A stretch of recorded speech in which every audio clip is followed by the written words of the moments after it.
Hello friends, welcome to icon G K adda and this is P के शर्मा। दोस्तों, हम बात कर रहे हैं जो आरपीएफ कांस्टेबल का जो प्रीवियस ईयर के पेपर हैं उनके बारे में। तो दोस्तों, हमने जो 17 जनवरी 2019 को फर्स्ट शिफ्ट का हुआ था उसका वीडियोज पहले ही डाल दिया गया है।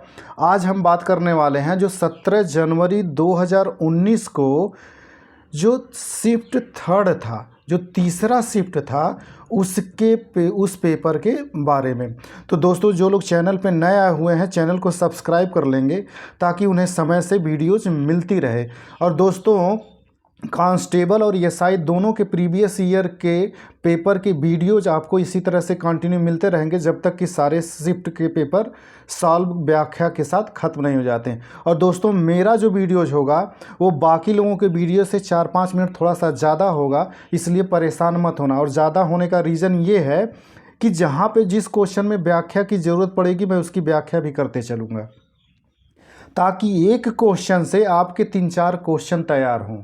ये नहीं कि सीधे सीधे केवल क्वेश्चन पेपर का आंसर देखते चलेंगे दोस्तों, तो उससे रिलेटेड जो भी क्वेश्चन आएगा तो आप, और कमीशन ऐसा करते भी हैं कि जो पहले से क्वेश्चन पूछा रहता है उनके इर्द गिर्द से क्वेश्चन उठा लेते हैं और बच्चे गलत कर देते हैं, क्योंकि वो उसकी क्वेश्चन की व्याख्या नहीं पढ़े रहते हैं, सीधे क्वेश्चन के साथ आंसर पढ़े रहते हैं।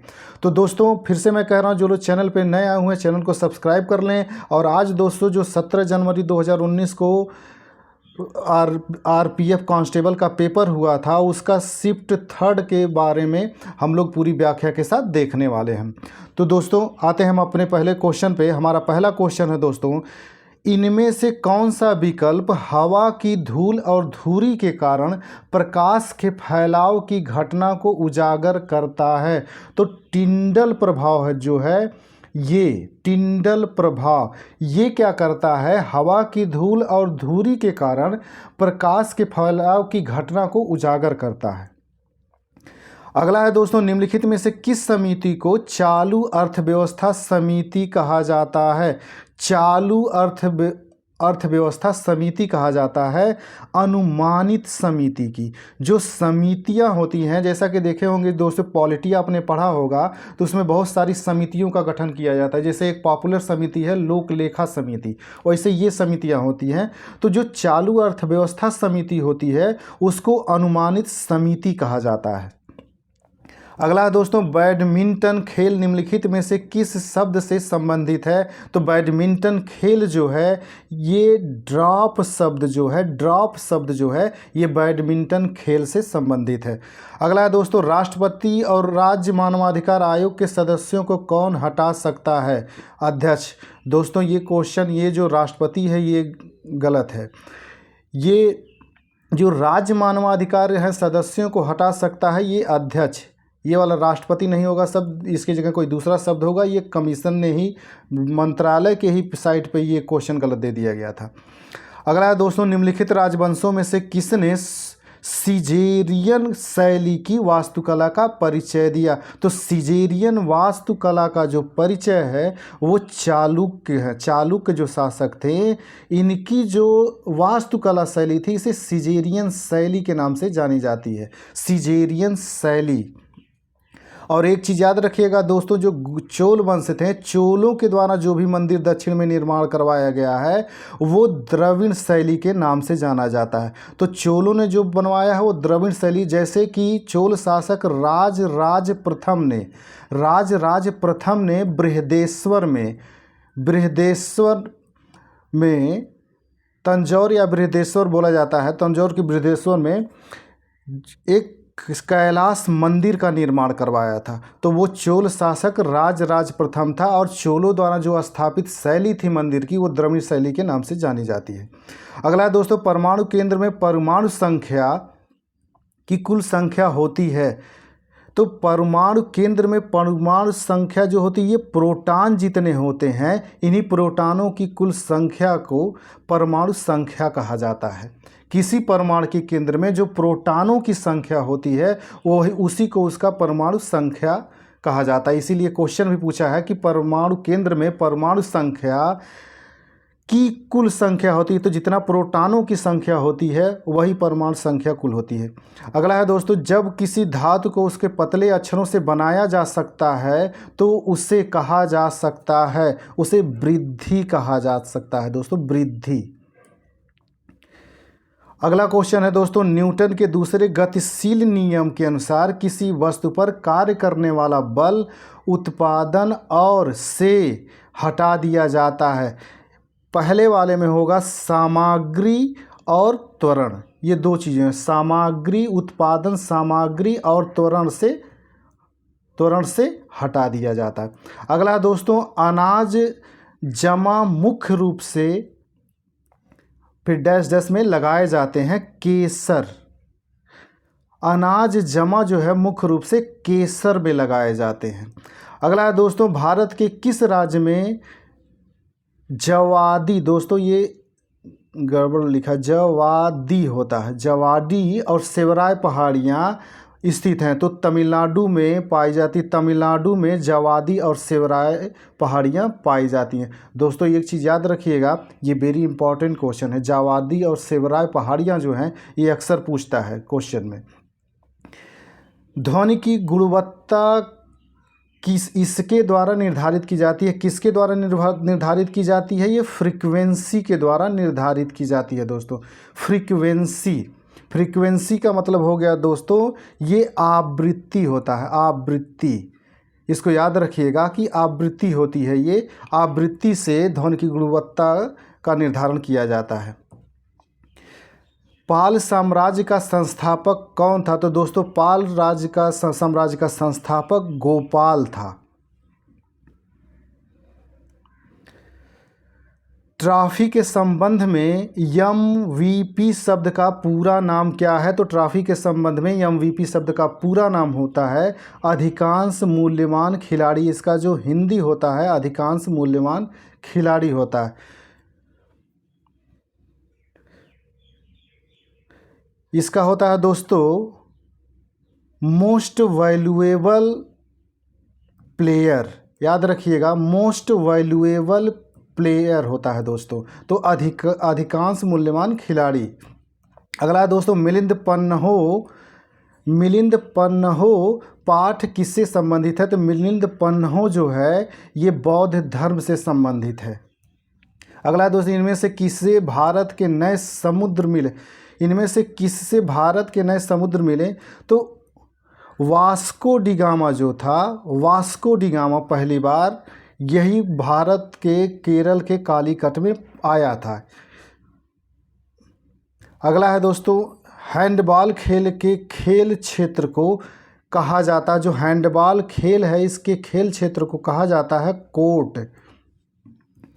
अगला है दोस्तों, पशुपति किस काल से मनाया जाता है? पशुपति जो है दोस्तों, ये पशुपति का जो पूजा किया जाता है वो हड़प्पा संस्कृति से ही किया जाता है, क्योंकि पशुपति की एक मुहर है जिसपे पशुपति का चित्र अंकित है, ये हड़प्पा सभ्यता से मिला है। अगला दोस्तों, निम्नलिखित में से कौन सी एक हवादार बीमारी है? दोस्तों ये जितने भी दोस्तों हवादार बीमारी जो है ये शासन को बोला जाता है। अगला दोस्तों, निम्नलिखित में से कौन तारा आपके सबसे करीब है? तो प्रॉक्सिमा जो सेंचुरी होती है, जिसे प्रॉक्सिमा सेंचुरी तारा कहा जाता है, ये सबसे नज़दीक है। अगला है दोस्तों, सार्वजनिक संपत्ति स्रोतों के अति प्रयोग को क्या कहा जाता है? तो सार्वजनिक लक्षणों की त्रासदी। दोस्तों ये जो आपका पेपर है ये ऑफिशियल पेपर है और इसका लैंग्वेज याद रखिएगा। दोस्तों याद रखिएगा कि इसी तरह के पेपर देंगे, वो लैंग्वेज बहुत ही गंदा देते हैं कमीशन वाले, रेलवे मंत्रालय जो देता है। तो आप ऑफिशियल पेपर ही सॉल्व करिएगा ताकि आपको पहले से इसके लैंग्वेज के बारे में पता रहे। ऐसा ना हो कि आप यहाँ सिंपल पढ़ के गए हैं और वहाँ लैंग्वेज उल्टा सीधा कर दिया और आप गलत कर दिए। इसलिए ऑफिशियल लैंग्वेज को ही ध्यान में रख करके पढ़िएगा। तो दोस्तों जो लोग चैनल पे नया है चैनल को सब्सक्राइब कर लीजिए ताकि इसी तरह का वीडियोज आपको मिलता रहे। अगला है दोस्तों, संसद के संयुक्त सत्र का संचालन करने के लिए अध्यक्ष के रूप में अनुपस्थित रहते हुए सत्र का संयोजक कौन होता है? तो जो संयुक्त बैठक होती है उसकी अध्यक्षता जो करता है ये लोकसभा अध्यक्ष करता है, लेकिन जब वो नहीं होता है तो लोकसभा उपाध्यक्ष करता है। दोस्तों यही क्वेश्चन में ये कह रहा है कि संसद के संयुक्त सत्र का संचालन करने के लिए अध्यक्ष के रूप में अनुपस्थित रहते हुए, यानी जब लोकसभा का अध्यक्ष नहीं होगा तब उसकी अध्यक्षता कौन करेगा, तब वही उपाध्यक्ष करता है।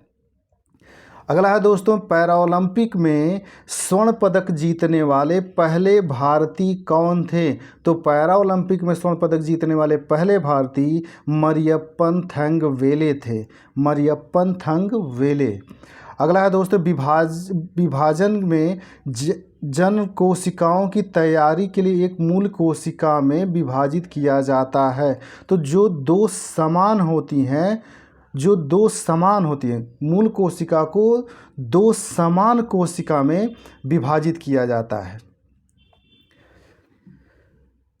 अगला है दोस्तों, नाट्य शास्त्र के लेखक कौन है? तो नाट्य शास्त्र के लेखक दोस्तों ये भरत मुनि है और ये इम्पॉर्टेंट क्वेश्चन है और ये कई बार आया। और दोस्तों आइकन जी के अड्डा पर आपका जो भी किताबों से संबंधित है वो एक वीडियोज मिल जाएगा। तो आइकन जी के अड्डा को दोस्तों आप लोग सब्सक्राइब कर लीजिए ताकि आप लोगों को वीडियो समय से मिलता रहे।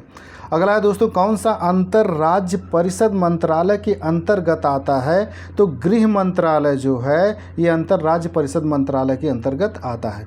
अगला है दोस्तों, थाल घाट जो है ये मुंबई और किसको जोड़ता है? तो ये मुंबई और नासिक को जोड़ता है। दोस्तों एक चीज़ याद रखिएगा, इसमें एक क्वेश्चन यहाँ से और भी बनता है कि जो आपका थाल घाट है वो किस राज्य में है? तो थाल घाट जो है दोस्तों ये महाराष्ट्र में है। इसी तरह से दोस्तों आपका पाल घाट भी पूछता है, थाल घाट, पाल घाट और भोर घाट ये तीनों पूछता है। तो जिसमें से पाल घाट और भोर घाट ये जो हैं ये दक्षिण में तमिलनाडु में पड़ते हैं, तमिलनाडु और केरल के बॉर्डर पे हैं दोस्तों। अगला है दोस्तों, निम्नलिखित में से कौन क्रिकेट विश्व कप से संबंध नहीं है? तो जो कलिंग कप है वो क्रिकेट विश्व कप से संबंधित नहीं है। अगला है दोस्तों, पुरुषों में कौन से सेक्स जीन मौजूद हैं? तो पुरुषों में जो होता है दोस्तों वो XY गुणसूत्र पाए जाते हैं और जो महिलाएं होती हैं उनमें केवल XX गुणसूत्र पाया जाता है। ये ध्यान रखिएगा दोस्तों, ये क्वेश्चन पूछा गया। अगला है दोस्तों, भारत, बेल्जियम और स्पेन में किस प्रकार के संघीय अभ्यास का उपयोग किया जाता है? तो भारत, बेल्जियम और स्पेन में ये संघीय रूप से प्रशासित विधि जो है इसका अभ्यास किया जाता है। कि यानी कि पूछ रहा है कि इन देशों में शासन व्यवस्था कैसी है? तो संघीय शासन व्यवस्था है, तो संघीय रूप से जो प्रशासित विधि है वो इन देशों में लागू है। अगला है दोस्तों, निम्नलिखित में से कौन सा शहर पाटलिपुत्र में स्थापित किया गया था? निम्नलिखित में से कौन सा शहर पाटलिपुत्र में स्थापित किया गया था? ये पूछ रहा है दोस्तों, क्वेश्चन ये गलत लिख दिया गया है कि इस पाटलिपुत्र की स्थापना किसने किया था? तो पाटलिपुत्र की स्थापना दोस्तों इसमें जो ऑप्शन दिया गया है कोई नहीं है, क्योंकि इसको ना ही अशोक ने किया था, ना ही दशरथ ने किया था, ना ही चंद्रगुप्त मौर्य ने किया था। अगला है दोस्तों, भारत की आकस्मिक निधि किस अनुच्छेद के तहत आती है? तो भारत की जो आकस्मिक निधि है अनुच्छेद 267 के अंतर्गत आती है। इसी तरह से दोस्तों याद रखिएगा कि जो संचित निधि होती है, संचित निधि ये अनुच्छेद 266 के तहत आती है, 266 के तहत, और आकस्मिक निधि है अनुच्छेद 267 के तहत आती है। अगला दोस्तों, नाइजर और जिम्बाब्वे में इसमें से कौन सा द्वीप है? ये किस द्वीप में, नाइजर और जिम्बाब्वे जो है ये किस द्वीप में है? तो अफ्रीका महाद्वीप के ये देश हैं दोस्तों। ये ऑफिशियल पेपर डाउनलोड किया गया है, देखिए किस तरह से ये लैंग्वेज गलत देते हैं इंग्लिश से हिंदी में। तो ये काम करिएगा आप लोग, पेपर करते वक्त ऑनलाइन अगर क्वेश्चन नहीं समझ में आएगा तो उसका इंग्लिश वर्जन भी देख लीजिएगा, वहाँ से क्लियर हो जाएगा। क्योंकि ये हिंदी में ट्रांसलेट करते हैं तो बहुत गंदा ट्रांसलेट कर रहे हैं दोस्तों, और आप गलत कर देंगे अगर नहीं समझे रहेंगे। तो नाइजर और जिम्बाब्वे देश जो हैं ये अफ्रीका महाद्वीप में है। अगला है दोस्तों, राज्य मानवाधिकार का आयोग का अध्यक्ष है? तो आयोग जो राज्य मानवाधिकार आयोग के अध्यक्ष होते हैं वो उच्च न्यायालय के सेवानिवृत्त मुख्य न्यायाधीश होते हैं। अक्सर इसके जो अध्यक्ष चुने जाते हैं वो उच्च न्यायालयों के सेवानिवृत्त जो मुख्य न्यायाधीश होते हैं वो चुने जाते हैं। अगला है दोस्तों, निम्नलिखित में से कौन अंतिम मौर्य राजा था? अंतिम मौर्य राजा दोस्तों यहाँ पे ऑप्शन दिया गया है, कुणाल है, दशरथ है, पुष्यमित्र। दोस्तों ये ग्रेटर दिया गया है, ये ग्रेटर नहीं बृहदत्त था। बृहदत्त जो था, इसी बृहदत्त की हत्या करके पुष्यमित्र शुंग जो था इसने फिर शुंग वंश की स्थापना की थी, बृहदत्त की हत्या करके। अगला है दोस्तों, निम्नलिखित में से कौन एक नदी बंदरगाह है? तो नदीज बंदरगाह जो होता है ये बंदरगाह होगा दोस्तों। ये कोलकाता बंदरगाह जो है इसी को नदी बंदरगाह कहा जाता है, नदी बंदरगाह। तो याद रखिएगा दोस्तों, ये क्वेश्चन जितने भी दिए गए हैं ये बहुत ही गलत टाइपिंग किया गया है। अगला है दोस्तों, किस राज्य में खनन चित्रकला प्रचलित है? तो खनन चित्रकला जो है ये बिहार में प्रचलित है दोस्तों। हाँ, जो भी चित्रकलाएं हैं, चित्रकलाओं से संबंधित भी आपको आइकन जी के अड्डा पे वीडियोज मिल जाएंगी। अगला है दोस्तों, कई आवृत्तियों के मिश्रण से उत्पन्न ध्वनियों को कहा जाता है? तो कई आवृत्तियों के मिश्रण से उत्पन्न जो ध्वनि होती है उसे आवाज़ कहा जाता है। अगला है दोस्तों, निम्नलिखित में से कौन सा महासागर सबसे लंबी तटरेखा है? यानी किस महासागर की तटरेखा जो है सबसे ज़्यादा लंबी है? तो अटलांटिक महासागर जो है, अटलांटिक महासागर की सबसे ज़्यादा लंबी तटरेखा है। अगला है दोस्तों, 2011 की जनगणना के अनुसार भारत में शहरी जनसंख्या का प्रतिशत कितना है? तो दोस्तों उस समय जब ये क्वेश्चन पूछा गया था तो उस समय जो डाटा था 31.16 है। अगला दोस्तों, कौन सा केंद्रीय प्रशासनिक न्यायाधिकरण मंत्रालय के अधीन आता है? तो केंद्रीय प्रशासनिक न्यायाधिकरण के मतलब कार्मिक मंत्रालय जो है इसके अधीन आता है। अगला है दोस्तों, निम्नलिखित में से कौन सा एक बोगी भरा हुआ क्षेत्र है? बोगी भरा हुआ क्षेत्र जो है ये तराई क्षेत्र जो होता है इसी को बोगी भरा क्षेत्र कहते हैं। वृक्षासन योग में क्या स्थिति दिखाता है? तो वृक्षासन योग में पेड़ की स्थिति दिखाता है। अगला है दोस्तों, दूली कुनीथा में प्रसिद्ध लोक संगीत परंपरा है, ये किस राज्य का है? तो दूली कुनीथा जो है ये कर्नाटक में एक प्रसिद्ध लोक संगीत परंपरा है। अगला है दोस्तों, राष्ट्रीय मानवाधिकार आयोग वो किस वर्ष में स्थापित किया गया था? तो राष्ट्रीय मानवाधिकार 1993 में स्थापित किया गया था। और दोस्तों ये इंपॉर्टेंट क्वेश्चन है, इसको याद रखिएगा। अगला दोस्तों, भारतीय नियोजन के वास्तुकार के रूप में किसे जाना जाता है? तो भारतीय नियोजन के वास्तुकार के रूप में पीसी महालनोबिस के नाम को जाना जाता है। अगला दोस्तों, बहुत कम विक्रेता लेकिन बाजार क्या है जो खरीदने के लिए बहुत अधिक है? ऐसे अल्पसंख्यक प्रभुत्व कहा जाता है, ऐसे बाजार को अल्पसंख्यक प्रभुत्व बाजार कहा जाता है जिसमें तो बहुत कम विक्रेता होते हैं और ख़रीदने वाले बहुत ज़्यादा होते हैं।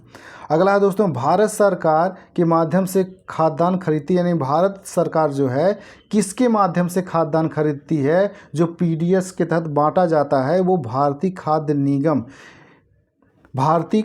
निगम आईएफसी के माध्यम से आईएफसी से खरीदती है। अगला है दोस्तों, महात्मा गांधी राष्ट्रीय रोजगार गारंटी योजना कब शुरू की गई थी? तो महात्मा गांधी राष्ट्रीय रोजगार गारंटी योजना ये 2005 में शुरू की गई थी।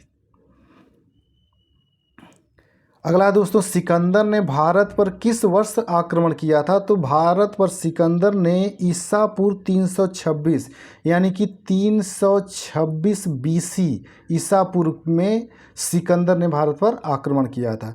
किस बिल के बिना सरकार भारत के सामूहिक कोष से पैसा निकाल सकती है? तो विनियोग विधेयक जो होता है दोस्तों, ये विनियोग विधेयक होता है। इस बिल के बिना भी सरकार जो है भारत के सामूहिक कोष यानी संचित कोष से पैसा निकाल सकती है। दोस्तों ये 50 क्वेश्चन हमारे थे। तो दोस्तों जो लोग चैनल पे नए आए हुए हैं चैनल को सब्सक्राइब कर लें ताकि आपको इसी तरह का वीडियोज़ मिलता रहे। दोस्तों इस पेपर में ज़्यादा व्याख्या करने के लिए नहीं था, इसलिए मैंने नहीं किया है। और इसमें जो क्वेश्चन दिए गए हैं दोस्तों, उनका ट्रांसलेशन भी बहुत ही गंदा है। तो आप लोग ध्यान रखिएगा, ऑफिशियल पेपर ही पढ़िएगा, क्योंकि ऐसे ही पेपर से आपका सामना होने वाला है। तो दोस्तों मिलते हैं अगले वीडियोज़ में, तब तक के लिए नमस्कार, जय हिंद।